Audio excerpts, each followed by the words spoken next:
Hey, what's up, folks? How you doing? It's your friend Phil here. Welcome to another episode of Phil on the Mill. This is where I get in shape and at the same time try to answer some questions that may have come in from our friends. So I have a question here that came in from Oudini, and I just read. Oudini, first of all, thank you for sending this in. And Oudini says, thanks for sharing. Actually, I have a question about the project charter. Most times I work with customers, they are not aligned with the PMBok guide. And they don't even know what a project charter is. How can I push them to sign it? Or just move further with the project without signing the project charter? That is a very good question, Oudini. The summary of it is this.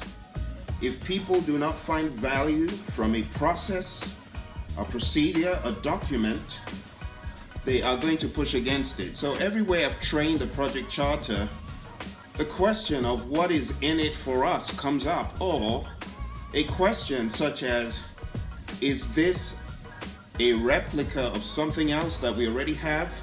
That question usually comes up, and people find out that they either have a replica of the charter in a different document, or in some cases, the light bulb comes on in my client's head, and they say, wow, we definitely need to have a document that does this, because now we see the benefits. So my question to you is, have you educated them on the benefits of the charter, or are you just getting them to sign a document?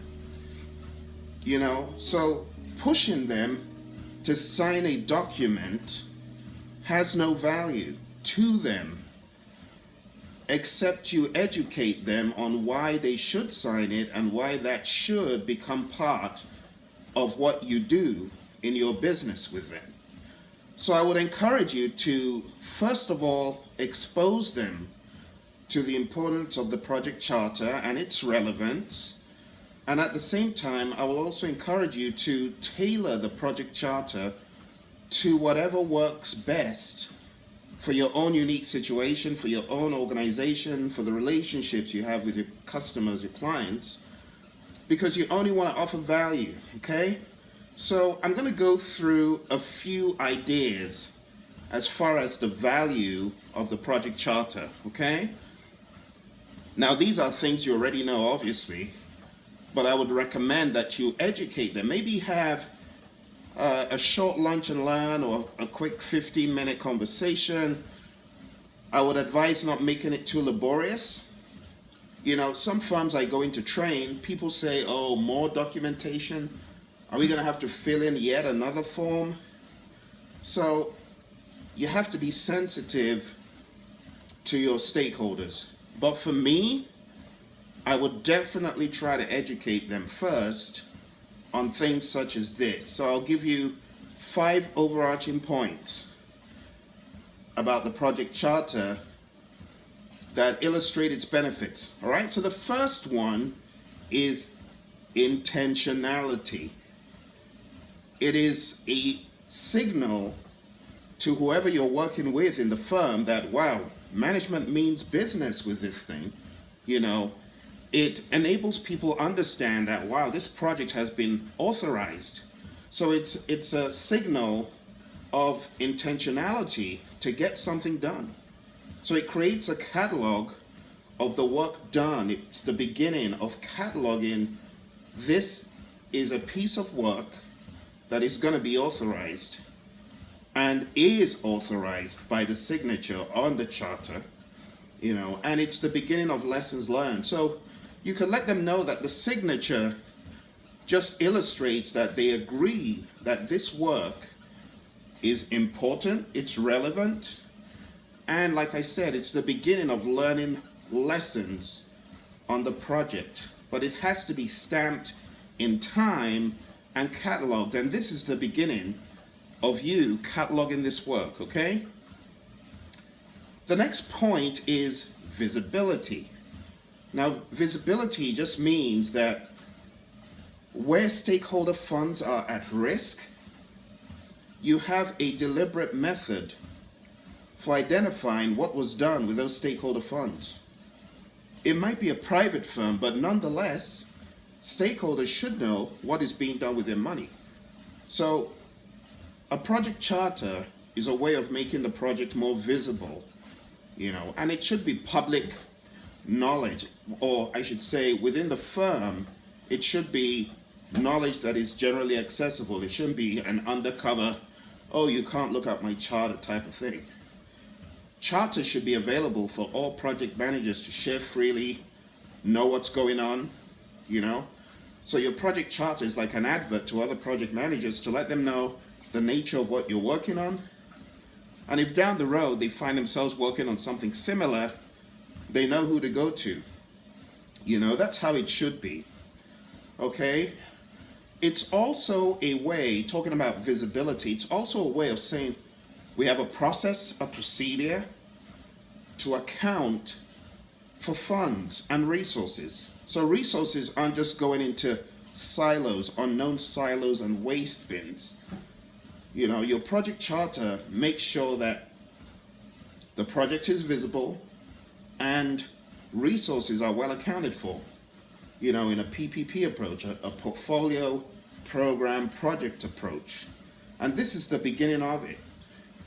If you cannot manage projects at that level, how about programs? It gets more difficult because there's chaos and disorder. So you can let your stakeholders know that it brings visibility and also some form of structure to how projects are run, how projects are authorized. This is the beginning of it, okay? But it has to be done in a non-threatening manner. You don't want to give them piles and piles of paper. Like a firm I trained, they went on the deep end of the project charter. Their project charters were massive. Now in that firm, they were using the project charter to run the entire project. So it was more like a project plan. That defeats the purpose of the charter in the very beginning because it's meant to be a high-level document. This is not meant to be all-out planning. And some PMs are guilty of big charters that don't need to be that big. Okay? So I've talked about two things. One, intentionality. Two, visibility. And the next thing, the third one, is alignment. It aligns the project with the strategic benefits of the firm, and it puts everyone on the same page. It enables people to understand, why are we doing this thing? What are we going to gain from it? What are the benefits of this thing? So back in the day, before the benefits management plan came on the scene, a lot of this dialogue about benefits was captured more in the project charter. And the purpose was to align people, to let them know, hey, this is what we seek to gain from the project. So people now understand, oh, that's why we're doing the project, or that's why we selected this client instead of that client. Especially where resources are scarce in a firm.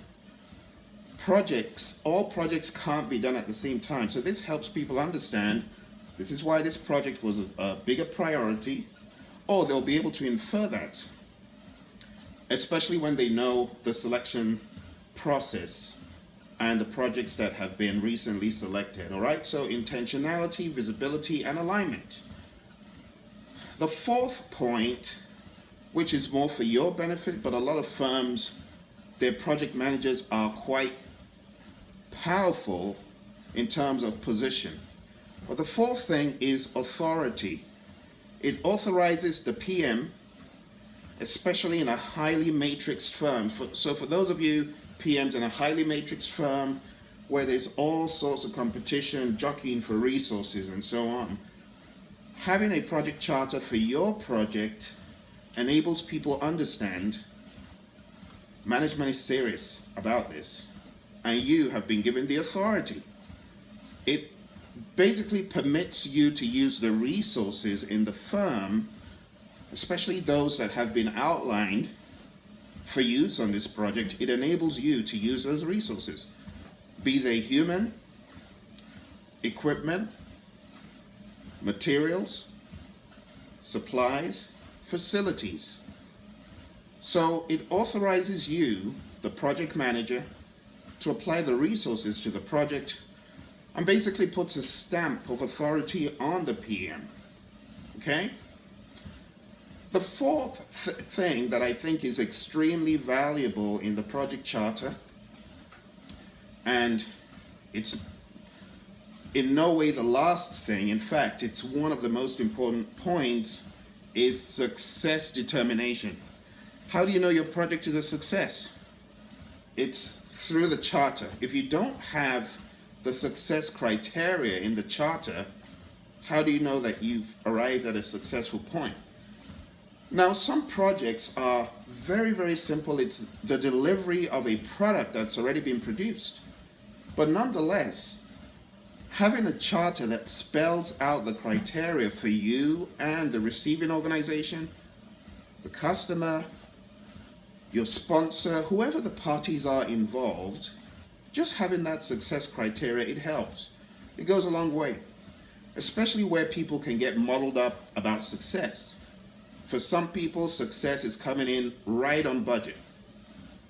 For some stakeholders, they allow a leeway of plus minus 10%, plus minus 20%.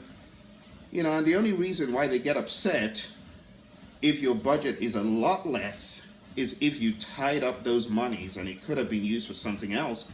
And then at the end of the project, you're like, oh, actually I didn't need this 20 million. Here you go. They may not be as happy because that money was tied up on the project. But otherwise, as a project manager, you should know your success criteria, because your project charter, it should implicitly describe the benefits, even if you're using a benefits management plan as well. I would expect that your charter at some high level should address what the benefits are, and it ensures that the benefits are not forgotten. If you keep your eye on the charter all the way to the end of the project, just go back and take a look at that charter and say, did we really achieve success? You see? So, Mr. Oudini, if you expose people to the benefits of the charter, you have a more compelling argument. Here's the deal. Let me ask you, why do you want to use a project charter? I can answer that for you. Because you know the benefits of it, right? You know the benefits. So if you can sell the benefits of the charter to your stakeholders, I'll be surprised if they keep saying, we ain't gonna sign that. We don't want to use that. It's foolishness, all right? So depending on what your organization is using, a charter might be a nice addition, or perhaps someone already has a charter somewhere else for their projects and they haven't really come out to announce, hey, I've got a charter. I think project managers need to come together in firms and they need to agree on the way forward for managing projects where there is no structure, and let that be the beginning of forming some process and procedure for projects, programs, and portfolio, because at the end of the day, it's going to pay off. If you do nothing in this situation, and years down the road, someone starts the initiative to put together a project chartering process, what a waste of all of your zeal and your ideas and your attention to this point. And you might still be in the firm and wonder, why didn't I just start this way back? So project managers should take a stand. They should add value. And if it doesn't add value, don't do it. If you cannot sell the value of any of these tools, techniques, processes, procedures to team members, to stakeholders, we shouldn't be doing it. We shouldn't. You see, some projects we should not be using certain things, but the project charter is non-negotiable at a minimum. at a minimum, one page, a one-pager. Even if you put in everything that the PMI lists out in the PMBOK guide, you can still put that stuff on one page. So I'm going to just give you a very quick reminder of some of the things that are in the project charter according to the PMBOK guide, all right?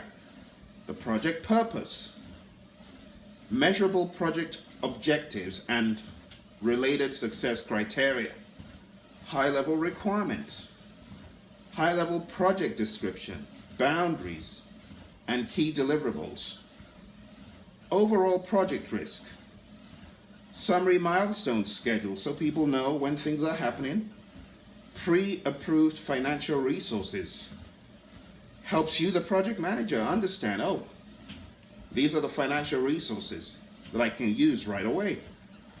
Key stakeholder list, project approval requirements.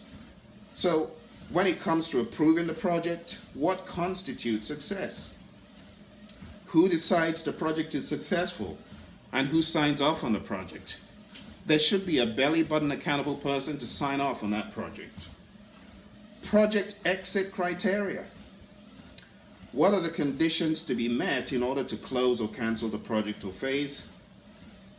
Your name, the assigned project manager, and the name of the sponsor or initiator or whoever is signing the charter. So, at a high level, says the PMI, the project charter ensures a common understanding by stakeholders of the key deliverables, milestones, and the roles and responsibilities of everyone involved in the project. So, try to get your stakeholders to see the benefits. And I'll be shocked if they didn't agree with you that this is a good thing to do for your firm, not just for your project, but go forward for other projects, all right? My last tip is keep it simple. Keep it simple, sir. Keep it short and sweet, okay? Don't go off on a tangent, adding pages and pages if it doesn't add value, okay? At a minimum, or I should say at a maximum, if it's a typical project, I would like to keep it to not more than 5 pages on the very deep end. But my sweet spot for any project charter, if I had my way, would be 1 or 2 pages. Because people ain't gonna people have stuff to do. You know that, Oudini. People have stuff to do. So as brief as possible, if we can make all of these sections 1 line each. So yeah, we know there are 20 milestones on the project. Let's use the 80-20 rule. 4 of those milestones are the top milestones. We've still got a schedule. We can do that on our own. But for what we present to the outside world of stakeholders, I think keeping it simple, sweet, short is always the best way to go. And then we can go off on the deep end in our project management documents as needed. As needed. Okay? Some schedules I've worked on have so many line items. Management doesn't want to see that in a charter. Top of the waves, all right? I hope that helps, and make sure to drop a line and let me know how that goes when you share the information with them. All right? Take care. Thanks for your question, and bye for now.